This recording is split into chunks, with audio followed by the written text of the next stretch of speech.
여러분들 이제 큰 박수 주시면 봉준호 감독님을 비롯해서 기생충의 배우분들 다 등장하시겠습니다. 큰 박수 부탁드립니다.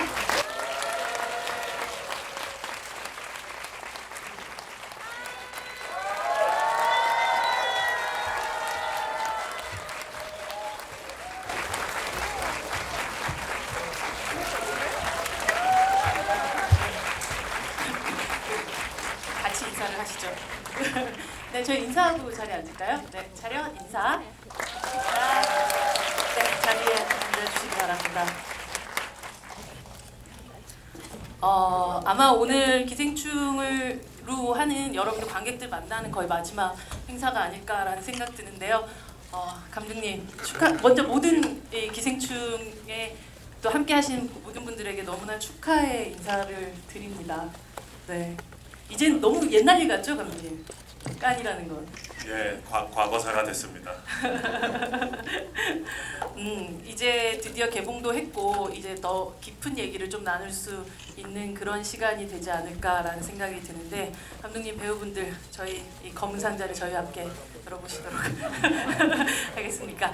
송강호 배우님부터 이제 인사 말씀 먼저 부탁드립니다. 정말 반갑고요.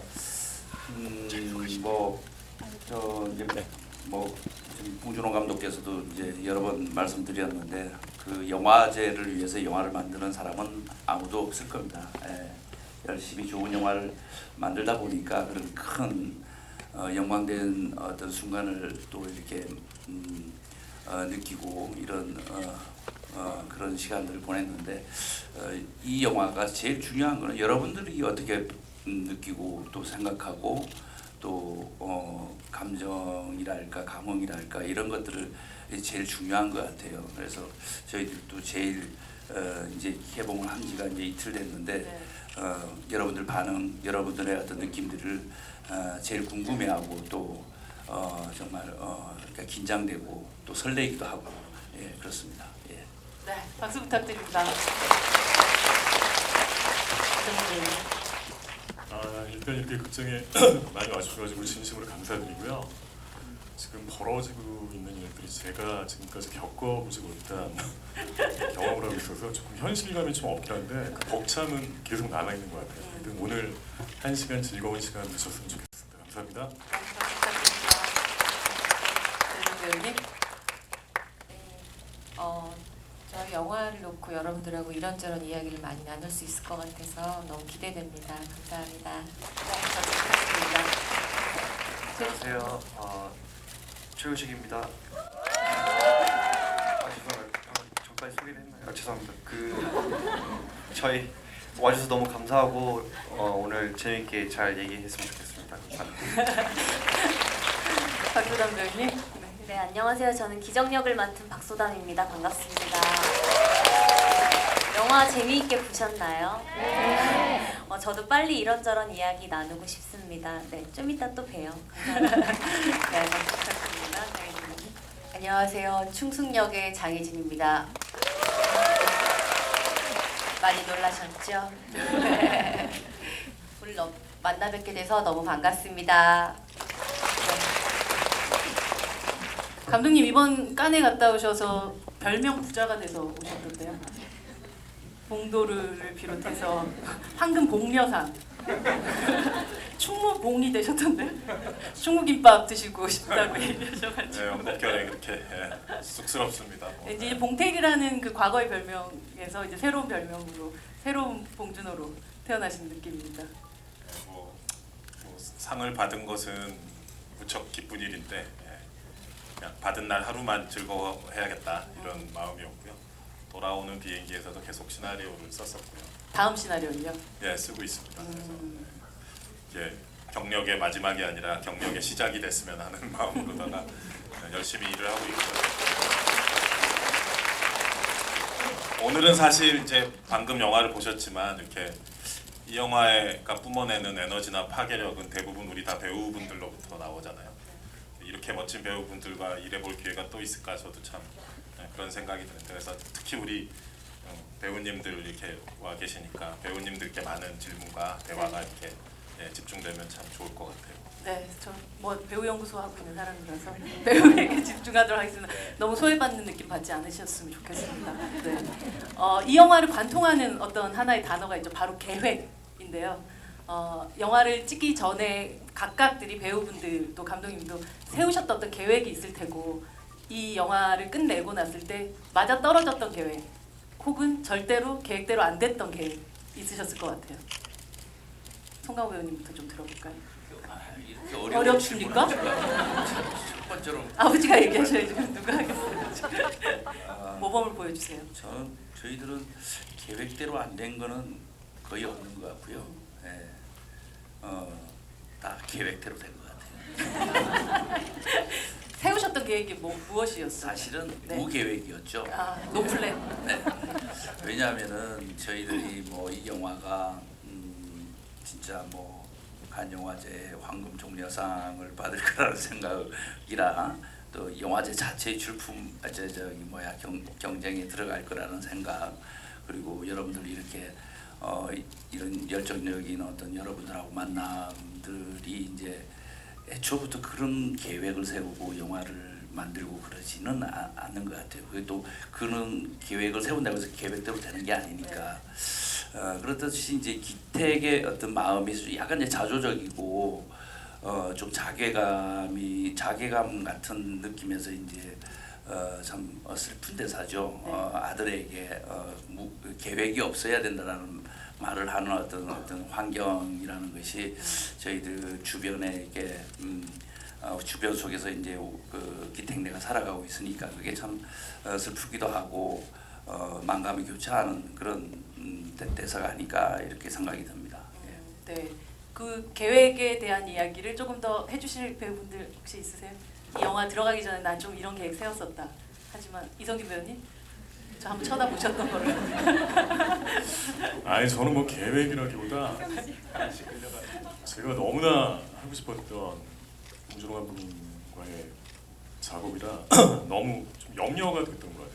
염려. 제가 출연하는 게 혹시 작품에 이질감을 주지 않을까, 잘 녹아날까, 뭐 그런 좀 염려 우려가 좀 많았는데 들어오니까 감독님이 너무 계획과 설계를 잘 해주셔가지고 정말로 약간 패키지 여행하는 것처럼 아무 계획 없이 너무 즐겁게 촬영했습니다. 박소담 배우님, 사실 도대체 이 집안에 어떤 DNA가 흐르길래 이렇게까지 사실 모든 것들이 준비된 상태처럼 사기를 칠 수 있는가에 대한 생각이 들었어요. 이게 뭔가 굉장히 준비된 느낌의 사람들이었거든요. 이것에 대한 어떤 처음에 과연 왜 기정이는 이럴 수 있을까에 대한 의문 같은 건 안 가지셨어요? 어떻게 이럴 수 있을까? 어떻게 이럴 수 있을까에 대한 생각보다는 감독님께서 시나리오상에 너무 잘 써주셔서 저는 이해가 되지 않는 부분은 단 한 군데도 없었어요. 제가 기정이를 연기하는 데 있어서. 그리고 저희 가족의 분위기 자체가 너무나 사랑이 가득하고 비록 가진 건 없지만 서로 너무나 사랑하고 그 서로에 대한 믿음이 있었던 것 같아요. 그래서 저도 아버지에 대한 믿음이 있었기 때문에 박 사장님께서 커피잔을 들고 그렇게 테스트하는 장면 보셨잖아요. 그렇죠. 코너링이 네, 되게 저희 좋잖아요. 아버지 정말 운전 잘하시거든요. 네. 저는 아버지의 운전 실력에 대한 믿음이 있었고 그렇기 때문에 그렇게 아주 적극적으로 자신 있게 그 모든 일들을 행할 수 있었던 것 같아요. 이게 사실은 사기가 아닌 거죠. 원래 다 할 수 있는 것들인 거죠. 그럼요. 예. 미술에 대한 어떤 실력이 있었으니까 또 이런. 알겠습니다. 이것이 사기가 아니고 사실은 믿음의 근거로 한 어쨌든 그런 추천이었다는 사실이었군요. 이 두 충숙과 기택의 관계가 되게 재밌어요. 이 부부는 보면 나이 차이도 조금 나는 것 같은데 거의 반말을 쓰고 실제로 헤게모니상으로 보자면 조금 더 우위에 계시는 것 같은 그런 느낌도 드는데 해머 던지기를 하시던 이 여성분이 어떻게 이 남자를 만나서 이런 가정을 이루었을까에 대한 궁금함도 생기더라고요. 감독님?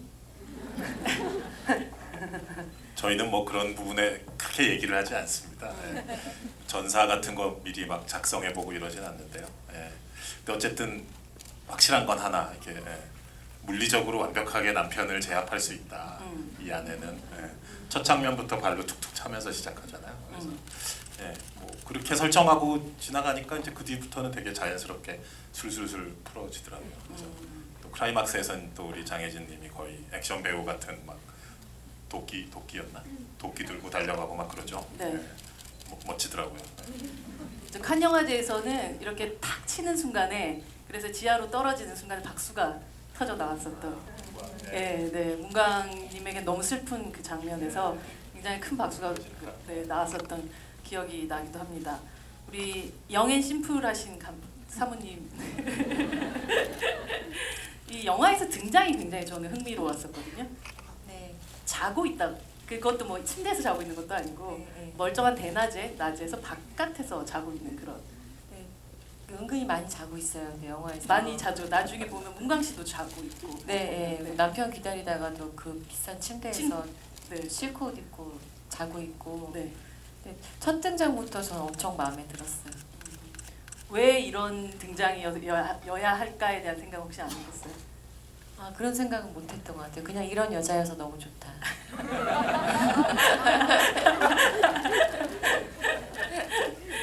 우리 케빈 쌤은 보면 네, 케빈 쌤. 처음에 이제 그 창간 수업을 진행하는 순간에 이제 기세를 몰아가는 이 장면에 네. 정말 그 관객들도 물론 앞에 다해도 그랬겠지만 관객들도 완전 여기에 말려 들어가는 그런 느낌 같은 거를 받게 됐었던 것 같아요. 아마 영화를 통틀어서 가장 긴 대사이고 가장 오랫동안 혼자서 카메라를 받게 된 그런 장면이었을 것 같은데 이 장면을 준비하면서 마인드 컨트롤을 많이 하시지 않았을까? 사실 제일 제가 또 말을 좀 잘 못해서 그 이제 기우가 말을 잘해야 되는데 좀 많이 떨었던 것 같아요. 그리고 다에게 아까 이제 소담이가 얘기했던 것처럼 그 기우도 되게 부족한 친구가 아니라 약간 제가 봤을 땐 좀 실전에 약했던 친구인 것 같아요. 그래서 아무래도 그걸 본인이 제일 잘 알고 있어서 좀 그거를 다혜한테 좀 더 이렇게 주입시키려고 공부하는 법을 이렇게 좀 이렇게 더 강조했던 것 같아요. 제시카 선생님이 장미꽃이라면 다혜는 뭐였어요? 그래서? 그거 이제 사실 저희가 너무 많은 테이크를 너무 많은 게 아니라 너무 많은 단어들을 제가 거기다 써가지고 아 진짜요? 예. 근데 사실 그거 이제 뭔가 제가 딱 기억하고 있는 건 없습니다. 뭔가요? 네? 뭐 기억나는? 기억이 나지 않아서 그 이제 그 저희 그 소품팀 누나한테 그거 좀 확인해 달라고 이제 얘기는 했는데 아직 연락이 없습니다. 네. 너무 많은 테이크를 가서 사실은 다혜는 무엇인지가 잘 네. 모르거든요. 여러분이 아마 생각하시는 그게 맞을 겁니다. 아마 이 영화에 처음 보자마자 포스터가 굉장히 강렬하다라는 생각을 하셨을 텐데요. 많은 분들이 최근에 이제 카스님께서도 패러디를 하기도 하셨던데 맥주 광고 같은 데서도 이거 패러디를 하기도 했었던데 이제 감독님 포스터에 대해서 이건 김상만 감독님이 만드신 거니까 사실은 이 눈을 가린 행동이나 이런 것들을 잘 모르겠다라고 그런 얘기를 하셨는데 사실 이 수재민 대피소에서 기택이 절대 실패하지 않는 계획 노플랜에 대해서 얘기를 할 때 눈을 가리고 있죠 이렇게. 근데 그때 그 아마 영화를 통틀어서 기택이 가장 솔직한 얘기를 하고 있는 순간이었던 것 같아요. 그래서 그 어떤 행위들 자체가 원래 계획되어 있었던 것인지.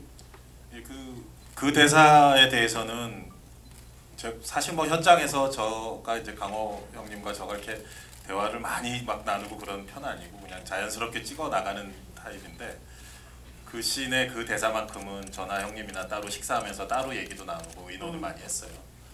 그러니까 원래 계획이 없으니까. 시나리오에 없었던 대사인데 어. 마지막 수정할 때 그거를 추가로 써서 이제 선배님한테 드렸고 그리고 그 이 가리는 거 이것도 이제 제가 콘티에 그거를 그려서 이제 보여드렸는데 선배님도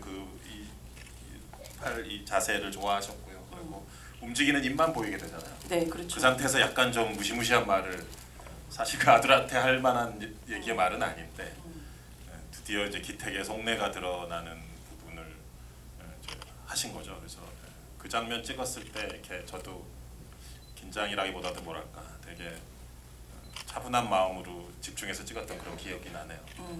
송강호 배우님은 이 장면 그러니까 사람을 죽이든 나라를 팔아먹든 다 상관없다 이 말이지 뭐 이 대사였었는데요. 늦게 이 대사가 만들어지고 또 이 대사를 또 연기하셨던 순간에 대한 이야기를 조금 들어볼 수 있었으면 좋겠습니다. 그 기택이라는 인물이 이제 우리의 어떤 자화상 같은 느낌도 있어요. 사실 이제 경제적으로 무능하 죄송합니다.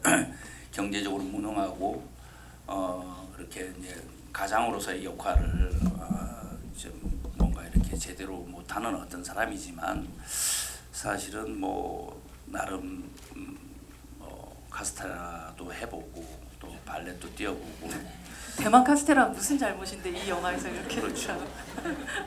그러니까 그런 어떤 열심히 나름 가장으로서의 역할을 최선을 다해서 살았으나 이 환경이라는 것이 사회 구조라는 것이 녹록지도 않고 자기 마음대로 되지도 않고 또 우리의 희망이라는 것이 나이가 들어가면서 조금씩 퇴색되고 그런 어떤 자조와 자괴 그리고 그런 것들이 저는 분노까지는 생각이 안 들었으나 뭔가 어떤 허무한 어떤 그 현대인의 어떤 무기력한 어떤 마음 이런 마음이 아닐까라는 생각이 들었었죠. 예. 정말 그때 눈을 이렇게 다시 딱 내리자마자 다시 아들한테 대하는 태도에서는 확 스위칭이 되는 그런 느낌인데 그 순간에 이 영화에서 사실 막 엄청난 방식의 드라마틱한 연기를 뒷부분을 제외하고는 하진 않는데 그 부분에서도 이 어떤 내공 같은 것들이 느껴지는 그런 순간이었었던 것 같아요. 이 박 사장님 같은 경우는 그 차 안에서 그런 얘기를 하잖아요. 사랑이라고 봐야지라는 이 뉘앙스가 굉장히 묘했거든요. 결혼하신 분들 처녀 총각들은 모르지라고 봉준호 감독님께서 마이크를 내리고 말씀하셨어요. 네. 그래도 사랑하죠. 네. 사랑이라도 봐야죠. 그 사실은 박 사장 자체가 아까 그래도 사랑한다 혹은 아니면 이런 미묘한 방식으로 이 사람 자체가 굉장히 얄밉기도 하고 그리고 뭐랄까 굉장히 그 강압적이기도 하고 한 그런 것들의 그 선을 타고 있는 그 선을 넘지 않은 걸 바라면서 동시에 본인도 굉장히 선을 타고 있는 그런 캐릭터여서 오히려 굉장히 어려운 역할이 아니었을까 싶기도 하거든요. 근데 등장 횟수도 많지 않고 처음에 그쵸? 어떤 사건 중심에 이렇게 휩싸이는 인물이 아니다 보니까 캐릭터를 어떻게 잡아야 될지 좀 고민이었거든요. 근데 원래 컵 들고 그 커피잔 코너링 할 때 있던 게 대본에는 없던 거였는데 콘티를 보니까 감독님이 그걸 설정을 해놓으셨더라고요. 그러니까 그게 거의 첫 장면이었는데 그거 찍으니까 모든 게 다 표현이 되는 것 같다는 느낌이 들었고요. 이 사람 어떤 사람인지 그 다음부터는 편하게 했습니다. 생각 없이라뇨. 장혜진 배우님, 그 바퀴벌레 얘기가 나오자마자 충숙하고 기택이 멱살을 잡고 이렇게 네. 대치하는 그런 장면이 나오는데 물론 그것이 나중엔 장난처럼 그냥 얘기가 되긴 하지만 그 순간 충숙의 표정은 뭐랄까 되게 울고 있는 듯한 느낌, 분노, 살벌했죠. 살벌한 느낌 같은 게 들었는데 그 감정이 무엇이었을까가 사실은 배우한테서 좀 듣고 싶은 부분이 있었거든요. 이건 따로 감독님한테 받진 않고 그냥 저 혼자 했던 거 그냥 얘기해도 될까요? 정말 살기를 느꼈어요. 아늑하잖아 라는 말이 너무나도 꽂혀서 이렇게 사는 게 사는 거지 뭐 별건가? 라고 했을 때 너무 그동안 사랑하는 남편이라고 그래도 잘 보도왔던 모든 것이 와르르 무너지는 배신감이 느꼈다고나 할까? 여기서 더 우리를 위해서 더 나은 보금자리를 만들려 하지 않고 그냥 여기서 뭔가 멈출 것 같은 느낌인 거예요. 그래서 정말 화가 났던 것 같아요. 애들한테도 애들한테 대한 미안함과 남편에 대한 그 무능함이 그 한순간에 너무 화가 났지만 그래도 사랑하니까 콧구멍을 벌렁거리며 웃으면서 모든 걸 풀었던 것 같아요. 그 순간에 정말 살기를 느끼긴 했었어요. 정말 저도 살기를 느끼면서 연기를 했어요. 그 앞에 살기를 받으셨어요? 배우님은? 네. 집중 좀 해주세요. 저는 저렇게까지 이제 심각하게 생각하지는 않고요. 그러니까 되게 기택이 같네요. 네, 왜냐하면은 늘 그래 왔던 것 같아요. 기택과 충숙은 네. 뭐 이렇게 그게 부부 싸움이라기보다는 친구처럼 뭐 힘든 세상 이렇게 싸울 때도 있고 또 뭐 어떨 때는 뭐 언제 그러냐처럼 그런 막 보듬고 이렇게 또 낄낄거리고 그렇게 살아온 낙천적인 면을 이렇게 좀 표현하고 싶었던 것 같아요. 저는 오히려. 근데 뭐 충숙 입장에서는 충분히 저런 태도가 되게 가정법원에 와 있는 것 같은 느낌. 근데 사실 그 장면에서 바퀴벌레라는 말이 나왔을 때 기태에게 눈이 확 처음으로 돌게 되는 순간이라서 사실 그렇게 뭐 그냥 일상적인 대화라고 얘기하기에는 이미 그 역할도 그 순간 영화 안에서는 굉장히 큰 변화가 생기는 첫 단계 아닌가요? 그렇죠. 그 이제 뭐 여러분 보셔서 아시겠지만 이제 클라이맥스에서의 어떤 국면 전환 같은 것들은 이게 준비되고 분노하고 뭐 복수하고 이런 범죄의 어떤 느낌보다는 켜켜이 쌓여왔던 어떤 쌓여가지고 왔던 어떤 그 기택의 어떤 자존감 그것이 붕괴가 됐을 때의 어떤 우발적인 어떤 모습이었는데 이 영화의 궁극적으로 이제 이 영화가 하고 싶은 것은 저는 이제 그 어떤 뭐랄까 인간에 대한 예의, 자존감은 감독님 말씀이지만 그런 얘기를 하는 게 아닌가라는 생각이 들어요. 그걸 이제 기택을 통해 가지고 그 붕괴되어가는 그 과정 속에 바퀴벌레의 어떤 가정에서의 또 어떤 그런 부분들 이런 부분들이 이제 켜켜이 다 이렇게 쌓여가는 거죠.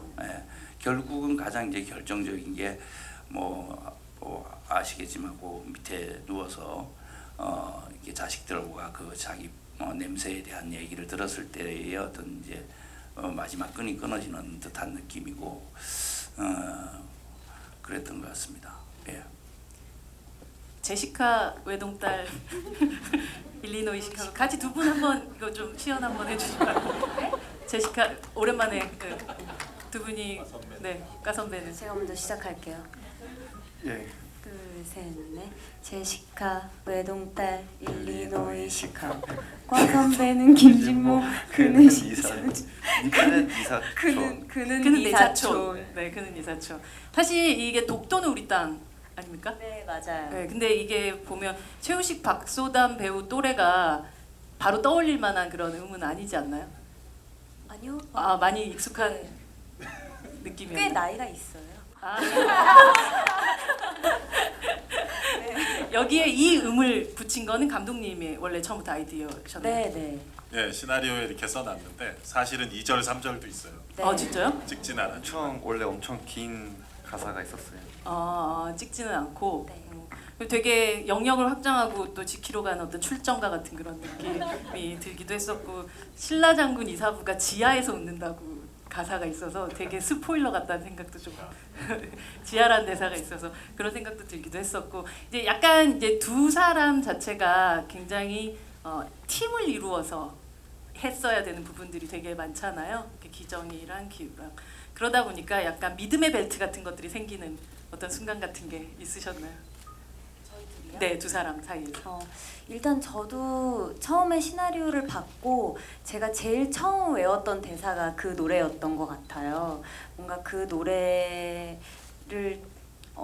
그 음이 저도 좀 재밌기도 했었고 이 단어만큼은 변하지 않을 거라는 뭔가 그런 생각이 있어서 제일 먼저 그 부분을 외웠었는데 막상 오빠와 눈을 마주보고 그 장면을 찍을 때는 제 자신이 너무 웃긴 거예요. 그래서 사실 NG가 나기도 했었어요. 저의 이런 제가 혼자 연습하던 걸 이렇게 저의 친오빠와 눈을 마주보며 한다는 게 이들의 이 철저한 연습과 정말 저희 둘이 얼마나 많은 연습을 했을지가 상상이 되면서 네. 이 둘 참 열심히 산다라는 생각도 들고 저를 보면서 너무 진지하게 그걸 읊어가지고 오빠가 계속 앞에서 자꾸 실룩실룩거려가지고 네 그랬었죠. 네. 최우식 배우님은 함께 또 박소담 네. 배우랑 네. 연기해 나가면서 네. 어떤 점점점 믿음이 생겨나가는 순간들이 있으셨나요? 저희가 이제 처음 봤을 때 워낙 서로 닮은 거를 이제 그때 느끼고 현장에서 되게 서로 진짜 현실 남매처럼 뭐 티격태격 장난도 치고 제가 좀 약간 손이 좀 많이 가는 손이 좀 많이 가는 스타일이어가지고. 스타일이래요. 그래서 어떤 네, 면에서요? 제가 좀 긴장을 많이 해요. 그래가지고 이제 이 친구가 좀 많이 수습 담당. 네, 좀 아. 많이 도와주고 있습니다. 되게 영혼의 짝이네요, 정말. 그래도 오늘은 컨디션이 좀 좋은 편이에요. 아, 네, 아까는 이제 굉장히 그 말을 잘하고 무대 있어요. 인사할 때는 좀 그래도 네. 얘기를 좀 자랑했는데 오늘 또 이렇게 그 조명도 막 있고 막 또 이렇게 하니까 또 긴장이 돼가지고 좀 있으면 이제 좀 더 잘 될 것 같아요. 아니, 오늘 들어오는데 감독님께서 최우식 배우의 등을 이렇게 긁어주고 계신 걸 제가 처음 본 풍경이었어요. 되게 기괴한 풍경이었는데 등 좀 한번 보여드려요. 되게 이 등이 뭔가 글보시예요. 의상 좀 보여드려요. 좀 제가 보여주세요, 한번. 옷을 일어나세요. 등을 긁을 수밖에 건조를 없는 잘못해가지고 네.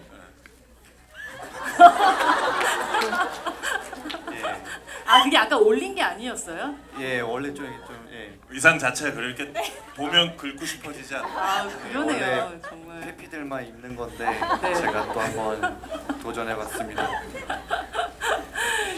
조현정 배우님, 사실 이 남편이 실제로 보면 이 영화 속에서 표현되는 방식으로 치면 그렇게 폭력적이거나 아주 강압적인 느낌이 들지 않는데 여기서 교수형 당할지도 모르, 능지처참 당할지도 모른다라고 얘기하는 어떤 그 순간이라는 게 이들의 관계 안에서 어쩌면 굉장히 무서움을 느끼고 있는 어떤 순간 같은 게 느껴졌거든요. 그 어떤 근거 같은 것들을 가지고 하셨던 부분이 저 있었나요? 혼자는 생각으로는 그 집 안에서 그런 모습을 보였다기보다는 가끔 뭐 집에 있을 때 회사에서 온 전화를 받고 폭발하는 모습이라든지 뭔가 그런 무서운 모습을 좀 본 적이 있었다는 그런 생각으로 저는 했어요. 집안에선 그런 게 없었지만 그 남자들이 일할 때 막 본인도 모르게 확 이렇게 돌면 무섭잖아요. 네네. 그 내가 모르던 그런 무서운 모습 뭐 그런 거 좀 저는 생각하면서 했어요. 되게 좋게 생각했죠, 오빠. 박 사장님은 박 사장님은 가정에서는 그런 적이 없고. 아니 원래 대본에 네. 말투가 약간은 더 좀 딱딱했잖아요. 네, 네. 그러니까 저희 첫 촬영하기 전에 음. 감독님 딱 들어가기 한 10분 전에 갑자기 우리 뭐 이게 대학교 동창이고 하는데 좀 말 편하게 하는 게 좋지 않나? 아, 대학교 동창인가요, 두 분이? 네, 뭐 그런 네, 생각을 하고 좀 편하게 얘기하자 그래가지고 약간 설정이 좀 바뀌었어요. 정말로요. 그러니까 사실 이 영화 속에서 나오는 그런 대사들이나 혹은 아니면 뭐 원래 우리가 흔히 얘기하는 부잣집에 지금 성공한 남자들의 어떤 전형 같은 걸 별로 따르지 않은 느낌이었거든요. 아들하고 그렇게 잘 놀아주는 느낌 같은 것들도 사실은 오랜 시간 많이 놀았던 아버지니까 나오는 어떤 그 포스 같은 거. 저는 그것 또한 굉장히 강박이 있는 인물 같아요. 그러니까 아, 내가 어떻게 행동을 하고 주위 사람들 나를 어떻게 젠틀하고 좋게 보는지에 대한 강박이 되게 심한 인물이지 않을까. 그래서 저는 그것조차도. 좋은 남편이라고 생각하면서 했는데. 아, 정말 이렇게 아, 감독님 이런 모습에서 조여정 배우한테 반하셨군요. 그러니까 이게 연교의 어떤 맑음이죠. 그렇죠. 연교가 사실 되게 총명하고 스마트한 사람이에요. 남을 너무 잘 믿는 게 문제죠. 그리고 남편도 믿는 거고요. 그 이성규 씨 캐릭터도 사실은 사람을 대놓고 윽박 지르거나 뭐 압박하지 않는데 뒤로 이렇게 은은하게 이렇게 갈구잖아요. 그 아까 커피잔 들고 있는 것도 그쵸. 그렇고. 예, 그래서 겉으로 보면 전혀 가부장적이거나 마초적이지 않은데 은근하게 압박을 하는 것 같아요. 연결을 보면은 그 팬티 들고 왔을 때도 이렇게 마치 자기 밑에 부하 직원을 문책하듯이 막 그렇게 그러잖아요. 그러니까 그런 묘한 긴장감을 이 두 분이 잘 이렇게 알아서 잘 표현들 하시더라고요. 영어 선생님인 케빈 선생님께서 가르쳐주는 단어가 프리텐드이죠. 네. 이 프리텐드라는 게 사실은 어쩌면 이 기후를 굉장히 많이 설명하는 그 부분이 있는 것 같다는 생각이 들어요. 민혁이에 대한 네. 프리텐드 같은 네. 느낌을 굉장히 많이 받았었거든요. 네. 근데 실제로 어쩌면 이 박 사장네 집에 들어와 있는 동안의 우식 씨, 그러니까 이 기후의 행동들은 머릿속으로 계속 나중에는 그게 대사로 발현되기도 하지만 네. 이때 민혁이라면 어땠을까라는 생각을 계속 하고 있었던 사람이 맞아요. 아니었을까요? 그게 아마 좀 제일 컸던 것 같아요. 민혁이라면 어떻게 했을까. 근데 제가 연기할 때는 그러니까 제가 기우를 생각하고 이제 연기를 했을 때는 사실 다혜한테 보여줬던 그러니까 뽀뽀하기 전까지 네. 그 기세 얘기하고 막 이거는 사실 제가 봤을 때는 기우의 어떤 그런 모습이었던 것 같아요. 근데 그 이제 이제 제시카 쌤 미모 얘기하고 이제 갑자기 그 친구랑 이렇게 됐을 때는 네, 장미꽃 얘기하고 이러네요. 네. 네. 그때는 아마도 민혁이라면 이 상황에서 키스를 했겠지라고 생각을 하고 다가갔을 것 같아요. 그래서 처음에 약간 어색하게 다가갔다가 이렇게 키스를 하게 되는데 아마 그때도 아마 민혁이라면 있지 않았을까. 송하우 의원님 뭐라고요? 오늘 제 최우식 씨 기세가 그러니까 만만치 않은 것 같아요. 최고의 기세를 지금 발휘하고 있지 않나. 아까부터 집에서 오늘 리허설을 하다 온 거거든요. 마이크 잡으신 김에 여기 최우식 군이 최우식 군이 그 송강호 배우님에게 연기를 가르치잖아요. 이 영화 속에서 보면 그 연기를 가르치는 최우식이란 배우를 보면서 송강호란 배우는 어떤 생각을 하셨어요? 말씀 안 드리겠습니다.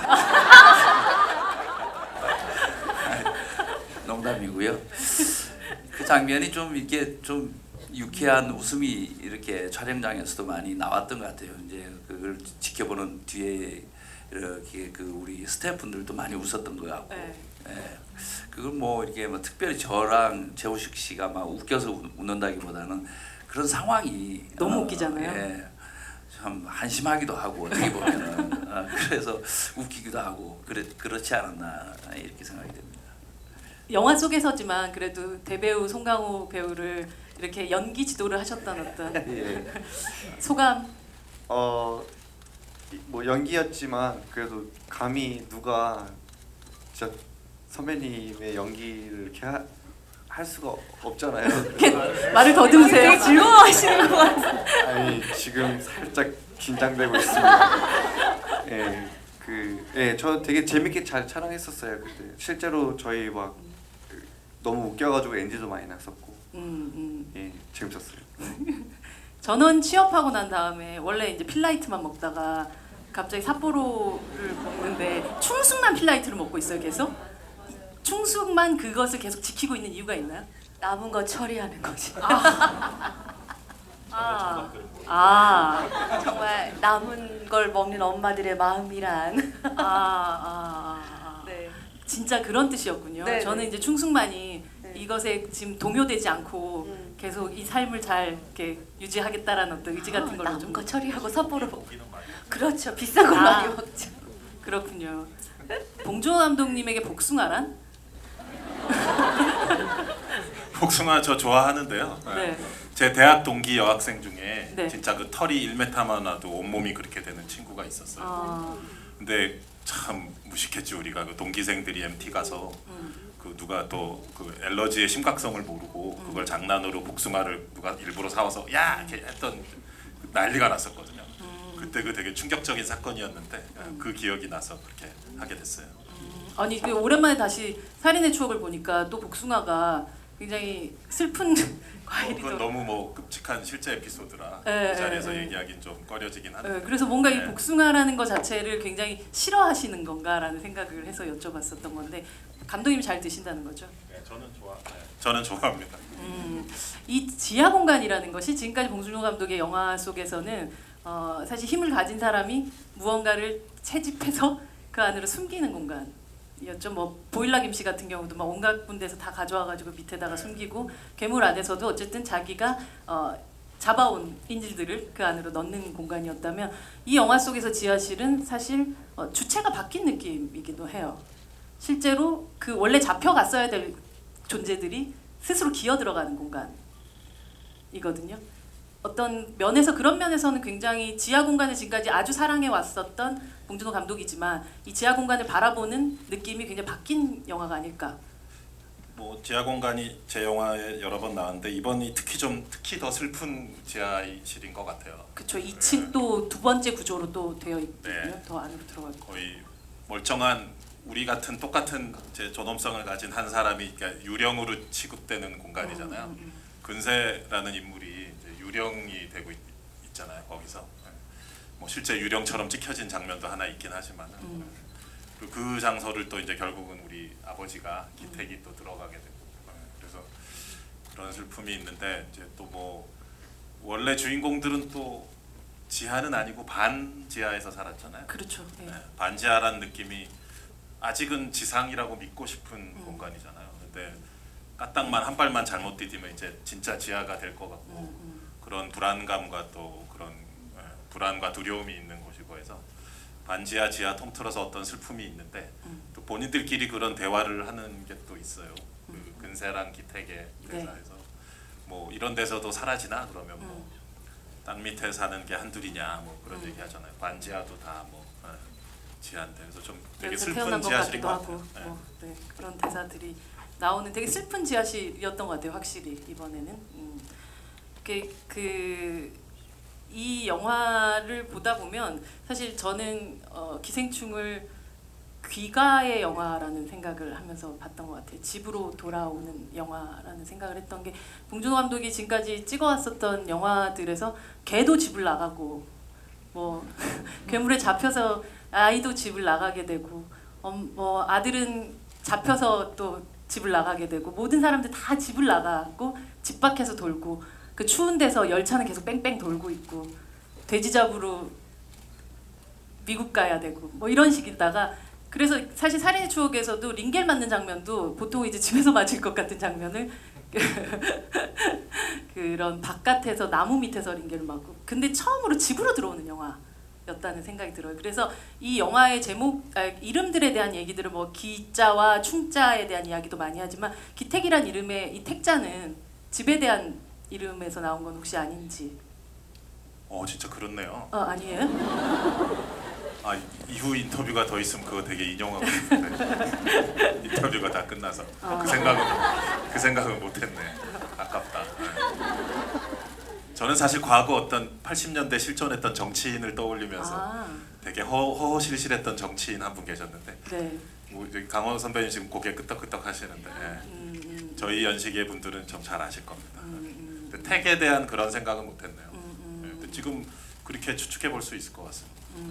근데 이제 이게 뭐 영화 내용적인 거라면 또 감독님의 바깥쪽으로 봤었을 때도 이제 그 마더 이후에는 계속 바깥으로 그러니까 해외의 프로덕션 안에서 좀 일을 하시다가 다시금 오랜만에 집으로 돌아와서 찍으신 영화라서 이 영화 뭐 이미 보셨으니까 느끼겠지만 그 어느 때보다 자신감과 활기 그리고 집에 왔다는 어떤 기쁨 같은 것들이 느껴지는 영화였었던 것 같아요. 일단 같은 모국어를 쓰는 우리 배우 근데 또 너무 엄청나게 뛰어난 또 배우분들이라 뭐 저는 되게 신났죠. 예. 저는 그저 그냥 모니터 근처를 어슬렁거리기만 하면 되니까 되게 즐거웠었어요. 이분들 연기를 현장에서 저가 제일 먼저 보는 거 아니에요. 예. 또 여러분들이 못 본 테이크도 나는 다 봤지. 저희가 못 본 테이크 중에서 감독님 가장 짜릿하고 즐거웠던 테이크 얘기 좀 해주세요. 뭐 찍은 뭐 테이크 이전에 이제 씬이나 시퀀스 중에 이제 찍은 것들을 대부분 영화에 쓰고 많이 삭제된 건 없는데 일부 재밌는 시퀀스 있어요. 어떤? 그런 것들은 이제 DVD와 블루레이로 여러분들을 찾아뵈려고 합니다. 감독님 진짜 엄청나신 분이시네요 진짜. 봉준호 감독님과 송강호 배우님이 우리 항상 봉송 커플 뭐 이렇게도 얘기도 하고 되게 황금 종려상도 봉송해 오시고 되게 그런 아름다운 인연을 계속 이어가고 있는데 살인의 추억 그리고 괴물, 설국열차 기생충까지 이어지는 마지막에 깐에서 되게 벅찬 포옹을 하시는 그 순간을 보면서 일종의 동행이 아닐까 이런 느낌을 오늘 좀 되시는 것 같아요. 했는데 어떻게 보면 감독님으로서는 이제 설국 그 이후에 또 뭐 영화들을 찍고 그 돌아오셔서 두 분이 다시금 작업을 하시는 게 한 6년 정도 되신 거잖아요. 그 사이에 송강호 배우는 관상, 변호인, 뭐 사도, 밀정, 택시운전사, 마야강 그렇게 많은 작품을 또 그 사이에 찍으셨어요. 오랜만에 만난 이 배우의 더욱더 또 놀라워졌던 지점 같은 것들이 분명히 있으셨을 것 같고 배우님도 당연히 봉준호 감독에게서 새롭게 또 이렇게까지 이 사람이 6년 동안 또 준비했구나 하고 느꼈던 순간 같은 것들 얘기해 주세요. 별로 얘기하고 싶지 않은 아니요. 그 사실 이제 뭐 앞서 인터뷰에도 많은 비슷한 얘기를 했었는데 이게 제가 출연한 영화는 아니지만 그 첫 작품 프란다스에게부터 봉준호 감독께서 한 20여 년, 만 20년 동안 쭉 어떤 견지해 왔던 사회에 대한 통찰, 그리고 미래 우리 삶에 대한 비전, 우리 인간에 대한 어떤 집요함, 이런 모든 어떤 큰 리얼리즘의 어떤 마지막 정점의 어떤 선다, 이 기생충이. 기생충이. 예, 시나리오부터 그 과정 또한 그랬고 그 자신감과 또 결과 또한 이렇게 되다 보니까 참으로 그 대단한 어떤 그 산맥을 넘어서 결국에는 목적지에 도착하고야만은 좀 끝까지 좀 하다 유지를 한번 그런 거장의 어떤 그 20년의 굴곡진 되게 진심 아니신 것 같잖아요. 그렇게 아니요. 웃으시니까 자꾸. 굴곡진 어떤 뭔가 여정을 지자체 느낌이 여정을 아까 정치인 얘기하시니까 갑자기. 예, 그리고 조여정 씨 계시지만 그 여정을 바라보는 야 이거는 오늘 좀 약간 되시네요. 예, 너무 기뻤고 감동적이었고 벅찼죠. 예, 말은 안 해도 왜냐하면 그런 얘기를 구체적으로 그런 얘기를 할 수도 않고 그런 얘기를 하는 사이도 아니었고 그걸 그냥 목도를 하는 거죠. 그 긴 세월 동안 긴 1년여의 어떤 긴 시간 동안 옆에서 지켜보면서. 그러니 그 함께하면서. 이제 그 간에서의 그 행동들이 네. 얼마나 그게 두 분 결혼하시는 줄 알았어요.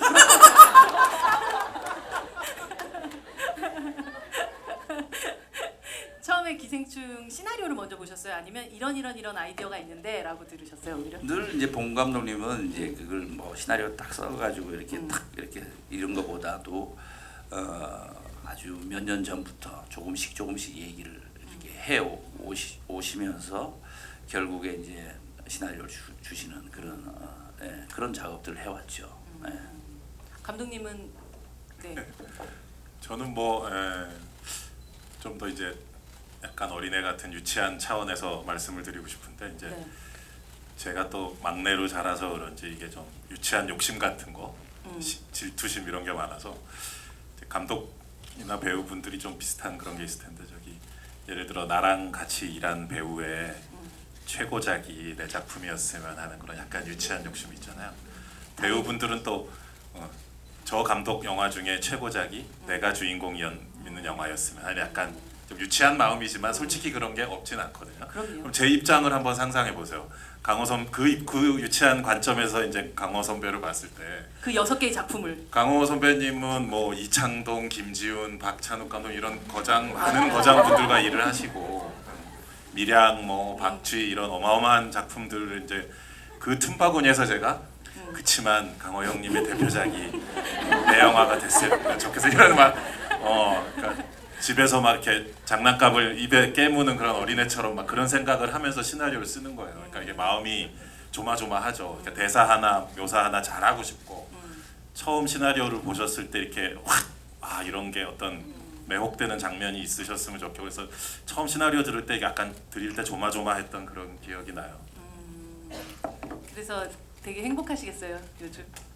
근데 그 시상식 그 상 호명했을 때 이렇게 네. 껴안았다 이렇게 제 가슴을 이렇게 치셨는데 그러니까요. 원래 손 되게 세게 치시던데요?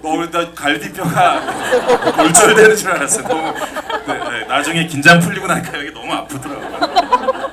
본인 때리신지도 모르셨다면서요? 죄송합니다.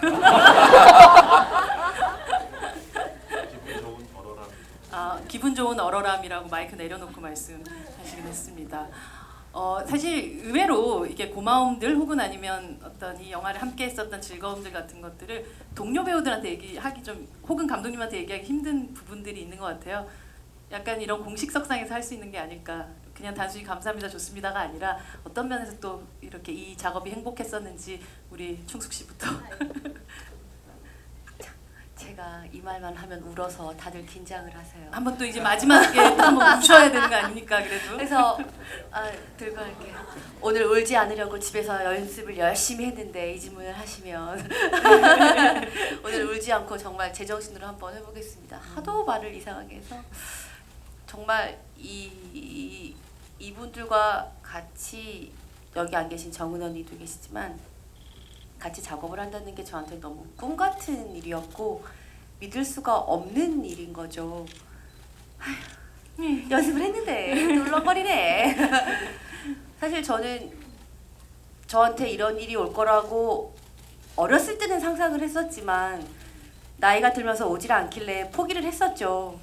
그리고 그냥 열심히 가정일을 하고 아이를 키우고 아내로 살면서 연기를 좀 더 그냥 즐겁게 재밌게 하는 쪽으로 마음을 바꿨던 것 같아요. 욕심을 버리고 아 저거는 내가 이룰 수 없는 곳에 있는 건가 봐. 그런 바라만 보고 재밌게 즐겁게 하다 보면 나 스스로 행복해지니까 하고 위안을 하고 있다가 우연치 않게 감독님께서 이렇게 연락을 주셔서 너무 놀랍기도 했고 사실은 감독님하고 그 전에 오래전에 인연이 있긴 했지만 감독님 전혀 기억을 못 하시고 있었고 그쵸. 그래서 이런 일이 올 수도 있구나. 그래서 감독님한테 여쭤봤어요. 왜 지금에 와서 저한테 이러시는 거예요? 그랬더니 사람마다 다 때가 있다고 생각을 한다. 누구는 일찍 왔고 크게 왔고 누구는 늦게 왔고 조금 왔는데 혜진 씨는 이제 늦게 자기의 길을 찾을 시간이 된 것 같다 라고 말씀하시니까 너무 힘이 됐었고 또 강호 선배님도 옆에 계시지만 정말 제가 부족한 점이 너무 많은데 좋은 말씀을 어휴 미치겠다 좋은 말씀을 정말 많이 해주세요. 감사합니다 여러분. 그래서 정말 때로는 아빠 같고 그리고 큰오빠 대신 제 큰오빠가 돼주시겠다고 하셔서 너무 든든하죠. 무슨 일 있으면 연락해라 말해라. 큰오빠가 있는데 무슨 어려움이 있겠니? 감독님 작은 오빠가 있는데 뭐가 어려움이 있겠니? 그러시니까 졸지에 삼남매가 돼버렸. 이거 이러면 안 되는 건데. 그리고 우리 이성균 씨는 사실 제 대학 동기예요. 그래서 제가 어린 시절 어떻게 연기 열정을 꿈꿔왔는지 포기했는지 많은 것들을 옆에서 봤죠. 알고 있기도 했고. 근데 이제 그런 친구가 같이 작업을 하겠다고 했을 때 누구보다 먼저 연락이 왔었어요. 혜진아 축하한다. 근데 그 목소리가 너무 자기도 울고 있는 거예요. 내가 다 눈물이 난다 이러는 거예요. 그래서 저도 너무 그 말이 너무 고마웠고 기뻤고 그래서 잘하자. 너 잘해 임마 이러는데 저도 좋게 말해야 되는데 너나 잘해 이래버려가지고 그게 두고두고 미안해서 계속 미안하게 사과를 하고 오늘 사과 많이 하시면 되죠. 서로. 사과 이미 몇 번 했어요. 그래서 정말 힘이 돼준 친구고 현장에서도 제가 부족한 거 잘 모를 때 정말 와서 툴툴툴 그거 안 해도 돼. 이건 하면 돼. 그냥 툭 주고 가고 이런 식으로 남들 모르게 많이 도와줬고 우리 여정 씨는 원체 오랫동안 작업을 해온 친구라 제가 좀 힘들어할 때 정말 조근조근 언니 그런 거는 괜찮아 이렇게 얘기를 해줘서 연교처럼. 네네 정말 우리 방에서 정말 머리를 사과 머리를 묶고 이렇게 얘기했던 그 날이 너무 잊혀지지가 않아요. 너무 힘이 됐었고 우리 우식군과 소담양은 처음 만났을 때 제가 부탁을 했었어요. 나 사실 아무것도 잘 모른다. 그러니 나 좀 도와달라 했더니 저희도 몰라요 같이 잘해요 이러면서 셋이서 껴안고 뭔가 잘하자 이래서 그때부터 이미 뭐 이 두 친구에게는 제가 마음을 활짝 열었던 것 같아요. 그래서 현장에서 또 정은이 언니 이정은 배우께서는 정말 큰언니 같으세요. 제 일상생활과 배우 생활에서 사실 롤모델이 되시는 언니거든요. 그 언니가 하나하나 조언해 줄 때 특히 이번에 칸느 다녀오면서 비행기에서 언니랑 나란히 앉았을 때 언니랑 정말 많은 이야기를 쉬지도 않고 나눴는데 거기서 너무 많은 힘이 됐던 것 같아요. 제가 그 누구에게도 하지 않았던 제 이상한 얘기도 막 해가지고 언니가 너는 또라이야! 그래서 너무 기분이 좋았어요. 나 배우해도 되겠구나. 너무 길게 말했네요. 죄송합니다. 아닙니다. 모두가 한 분 한 분이 너무 소중해서 이 마음을 어떻게 다 표현을 할지 살아가면서 어떻게 갚아야 할지 지금 생각 중이에요. 제가 장혜진 배우님만 제일 먼저 물어보기 잘한 것 같아요. 박수 부탁드립니다. 송강 배우님 뭐 어떤 좋은 얘기 이렇게 많이 해주셔서 저렇게 또 얘기를 하시나요? 큰오빠 아까 제가 했던 그 질문을 순서대로 하지 말고 이번 송강호 배우님께서 얘기해 주세요. 네. 어떤 이렇게 같이 네. 아이 뭐 저 장혜진 씨가 너무 좋은 말씀 많이 해주셔가지고 굳이 뭐 또 얘기하는 것보다도 저도 뭐 이렇게 뭐 이렇게 소담 씨나 뭐 혜진 씨 같은 경우 미량에 잠시 나와서 소담 씨는 사도라는 영화에 잠시 지금 너무 짧은 만남이었고 그렇죠, 예. 그리고 그걸 빼면은 다 이제 처음 해보는 그런 어떤 이 긴장감 그리고 설렘 그런 것들이 이렇게 가득했던 현장이 아니었나. 그래서 참 좋았습니다. 예. 직접 얘기하지 않으셨지만 또 이 자리를 통해서 또 동료들한테 하고 싶은 이야기를 소담 배우님한테 또 한번 들어볼까요? 제가 연기를 시작한 지 그렇게 오래되지도 않았고 특히나 이렇게 영화를 시작한 지는 정말 얼마 되지 않았는데 이렇게 빠른 시간에 이런 작품을 만나고 또 이런 분들을 만난 게 저는 정말 행운아인 것 같다는 생각을 되게 많이 했어요. 그리고 검은 서재들로 인해서 너무 아직 준비되지 않은 상태로 너무 많은 관심을 받았었고 그로 인한 부담감과 앞으로 또 뭘 내가 어떤 모습을 보여드려야 되지에 대한 저에 대한 고민이 굉장히 많을 시기가 있었는데 이제 그런 고민들의 시기를 그런 기간들 좀 지나고 이제는 정말 좀 잘해야겠다는 생각보다는 내가 어떠한 작품에 들어가면 이 주변에 있는 사람들의 소중함과 그리고 좀 많이 보고 배우고 싶다. 그리고 그 속에 깊숙이 스며들고 싶다라는 생각이 되게 컸었어요. 그만큼 조금은 제 스스로도 여유가 생겼고 이제는 받아들일 준비가 되어 있었고 정말 연기를 하고 싶다는 생각이 들었을 때 감독님한테 연락이 왔었거든요. 그래서 또 강호 선배님의 딸 역할로 나온다고 들어서 너무나 욕심이 났었고 28의 박소담의 모습을 보여드릴 수 있는 작품을 만났던 것 같아가지고 저는 하는 내내 정말 행복했고요. 지금도 행복하고 앞으로 제가 어떻게 이 길을 걸어 나가야 될지 제가 이렇게 도움을 요청하고 물어볼 수 있는 이런 많은 분들, 이런 언니 오빠들이 생겨서 너무나 좋고 되게 그 무엇보다 제가 앞으로 살아가는데 큰 힘이 되는 분들을 만난 것 같아서 되게 많이 행복해요. 그래서 인터뷰를 할 때도 기자님들이 저한테 계속 정말 행복해 보인다고 말씀을 많이 하셨는데 저는 요즘 정말로 행복한 것 같아요. 그래서 다시 한번 모두들 너무 사랑합니다. 박수 부탁드립니다. 이성균 배우님한테도 좀 들어볼까요? 뭐 다 마찬가지일 것 같은데 일단 뭐 저는 감독님하고 선배님 처음 만날 때가 칸에 갔을 때보다 더 좋았거든요. 그러니까 그때 어쩌면 꿈꿔왔던 일이 벌어진 거라. 처음 만나셔서 뭐 하셨어요? 술 먹었죠. 예. 되게 빨리 좀 취했고 긴장하고 너무 기분 좋아가지고 그때부터 시작된 거의 1년 동안의 일이 좀 믿기지가 않아요. 믿기지가 않고 너무나 이렇게 갈구해왔던 작품인데 이런 좋은 일이 벌어지고 있는 게 과연 내가 이렇게 누려도 될 것인가는 또 자기 반성? 뭐 그런 게 좀 있는 것 같아요. 그러니까 너무나 많은 분들이 또 이렇게 배우분들 부러워해 주시고 축하해 주시고 여러 가지가 있기 때문에 근데 이런 일들이 앞으로 굉장히 큰 에너지가 될 것 같아요. 그러니까 이분들과 함께 한 그 벅참이 지금은 좀 약간은 저는 너무 좀 누르려고 노력을 하고 있는데 좀 누리세요. 힘들 때, 예? 누리세요. 힘들 때 이렇게 돌이켜 보면 네. 저한테 큰 동력이 되지 않을까 생각합니다. 네, 박수 부탁드립니다.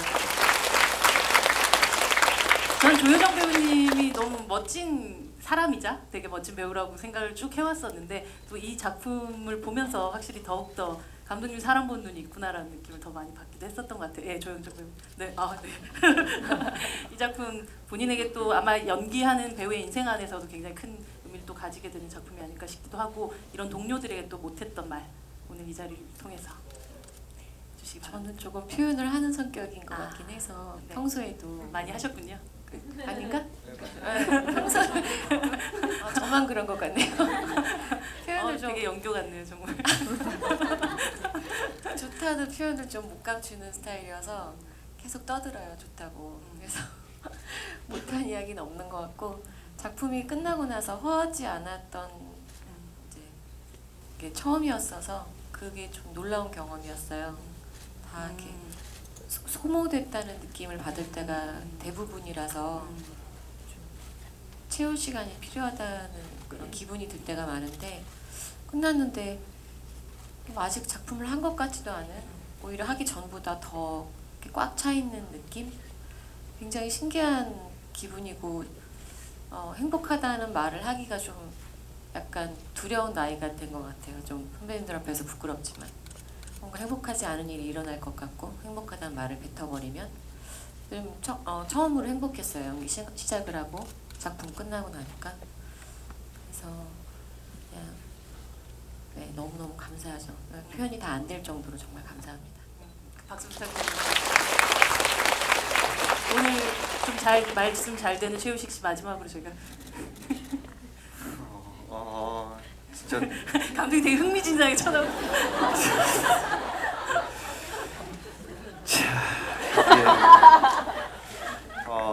진짜 너무 정말 저는 이렇게 너무 좋은 분들과 함께 갑자기 더 카메라가 더 보이네. 너무 이제 기세야 기세. 큰일 났다. 이제 너무 이제 진짜 숨이 안 쉬어집니다. 너무 좋으신 분들이랑 같이 함께 해가지고 너무 행복했고요. 결과가 저희가 생각했던 것보다 더 너무 좋은 결과가 나왔지만 사실 그것보다 저희 과정이 더 행복했던 영화였고 그래서 그거를 이제 즐기면서 하다 보니 저도 약간 정말 계획이 정말 중요한 것 같은데 계획이 중요한가요? 그 영화가 끝나고 난 다음에 제가 계획하는 거 다른 배우가 어떤 배우가 되는 게 목표라기보다 그냥 다음도 또 이렇게 더 과정을 즐길 수 있는 그런 배우가 되고 싶다는 생각이 들었어요. 아버지한테 말씀을 잘 들었군요. 노플랜으로. 네. 그래서 저희 이제 진짜 조금 있으면 이제 뭔가 기생충이라는 이제 이런 일로 이제 끝나게 되는데 그게 좀 다가오는 게 좀 벌써부터 아쉬워요. 다시 돌아왔다고 옆에서 송강호 선배님께서 예. 원래 제가 먼저 해야 이게 되는데 제가 끝에 해가지고 아니, 사실 약간 그러지 않을까 싶어서 제가 마지막에 시켜보긴 했습니다. 얘기를 하다 보니까 진짜 시간이 너무 훌쩍 갔는데 거의 딱 한 분만 질문을 받을 수 있을 것 같아요. 죄송해요. 제가 너무 즐거웠네요. 저 혼자. 한 분, 송강호 배우님 한 분만. 네. 네, 안녕하세요. 박소담 배우님께 질문 드릴 수 있을까요? 네. 네, 이 영화가 이제 한 가족이 마치 신데렐라 마차를 탄 그런 스토리였다고 볼 수 있었는데요. 저는 이제 실질적으로 배우님들 입장에서 생각했을 때는 오히려 이렇게 우아하신 분들이 그렇게 자기 자신을 연기를 위해서 낮춰야 되는 그런 경우로 저는 보면서도 생각이 많이 들었어요. 그리고 이제 제가 알기로는 여배우님들 특히 이제 젊은 여자 배우님들이 이런 연기를 하실 때는 뭐 사회적 약자라든가 그런 배역을 소화하셔야 할 때 약간 저희가 좀 짧게 좀 네, 알겠습니다. 좀 부탁드릴게요. 멘붕이 오거나 힘든 부분이 있다고는 걸로 알고 있는데요. 네. 혹시 박소담 배우님께서도 비가 오는 날 수재민이 되고 그런 씬을 찍으셨을 때 그런 좀 어려움이 혹시 있으셨는지 그 부분을 좀 여쭤보고 싶네요. 비가 오는 장면을 찍을 때는 저희뿐만 아니라 정말 모든 스태프분들이 고생을 다 많이 하셨던 것 같아요. 저희를 위해서 컷이 되자마자 담요를 들고 뛰어와서 뜨거운 물을 부어주시고 저희 모두가 다 같이 그렇게 고생을 하면서 찍었던 부분이어서 저는 그렇게 저희가 너무 많이 케어를 받은 부분이 있어서 오히려 감사한 마음이 더 컸었고요. 물론 춥기는 했었죠. 하지만 버틸 수 있었어요. 네. 감사합니다. 박수 부탁드립니다. 사실 아까 제가 기생충이 집으로 돌아오는 영화라는 얘기를 했었는데 어쩌면 깐에서 받은 이 황금종려상 자체가 그냥 봉준호 감독이나 혹은 여기 있는 배우들의 어떤 경력의 하이라이트에서 끝나는 게 아니라 사실 홈런이라고 하잖아요. 홈런 날리시고 다시금 돌아오셔서 이제 다시 타짜가 되셔야 되는 타이밍인 것 같아요. 그래서 오히려 지금이 가장 지금 또 기대되는 시점일 거라는 생각을 하면서 이 영화를 보게 되었습니다. 마지막 인사 받으면서 저희 이 자리 마감하도록 하겠습니다. 감독님. 네, 오늘 뭐 이 뜨거운 금요일에 이렇게 극장에 와주셔갖고 감사하고요. 여러분들 기억에 이제 영화 좀 기억에 오래 남는 영화가 됐으면 하고 특히 우리 이 배우분들의 그 표정 하나하나, 대사 하나하나, 이 배우분들의 한 명 한 명의 모습이 기억 속에 여러분들 기억 속에 오래 남았으면 좋겠습니다. 감사합니다. 큰 박수 부탁드립니다. 오늘 이렇게 자리에 함께 해주시고 얘기 들어주셔서 너무 감사하고 얘기 나눌 수 있어서 너무 감사했습니다. 감사합니다. 감사합니다. 정말 이렇게 늦은 시간까지 함께 해주셔서 너무나 감사드리고요. 오늘 밤 기생충으로 뜨겁게 마무리하시길 바라겠습니다. 감사합니다. 네, 제가 원래 되게 잘하다가 갑자기 끝에 그렇게 돼서 너무 죄송하고요. 저희 영화 진짜 행복을 나누면 나눌수록 더 커집니다. 그래서 여러분 많이 나눠주세요. 감사합니다. 오늘 첫 관객 여러분들의 이렇게 눈을 오랜 시간 보면서 여러분들이 조용히 미소 짓고 있는 얼굴들을 제가 볼 수 있어서 참 행복했습니다. 감사합니다. 네, 저한테 평생 잊지 못할 선물을 받은 것 같은 느낌인데 여러분들한테도 이 영화가 기분 좋은 선물로 다가갔으면 좋겠습니다. 감사합니다. 극장에 들어올 때 깜짝 놀랐어요. 이렇게 이게 빈자리가 없이 이렇게 전부 남아 계셔가지고 어떤 이 영화에 대한 기대, 여러분들이 가지고 있던 기대감의 표현이라고 생각하고 너무 감사했고, 그리고 뭐 보셔서 아시겠지만 결국은 가족에 대한 얘기고 우리 사람에 대한 얘기가 아닐까 이 영화가. 그래서 기생충이라는 영화를 통해 가지고 소중한 가족들 그리고 우리 주변의 이웃들, 이 사회를 이렇게 따뜻한 시선으로 바라볼 수 있는 그런 마음이 드는 그런 영화였으면 좋겠습니다. 대단히 감사합니다. 네, 큰 박수 부탁드립니다. 오늘 금요일 저녁 함께 정말 한 분도 거의 자리를 떠나시지 않고 자리해주신 관객분들도 너무너무 감사드리고요. 자리해주신 배우님 그리고 감독님께 큰 박수 치면서 오늘 자리 마감하도록 하겠습니다. 감사합니다. 감사합니다.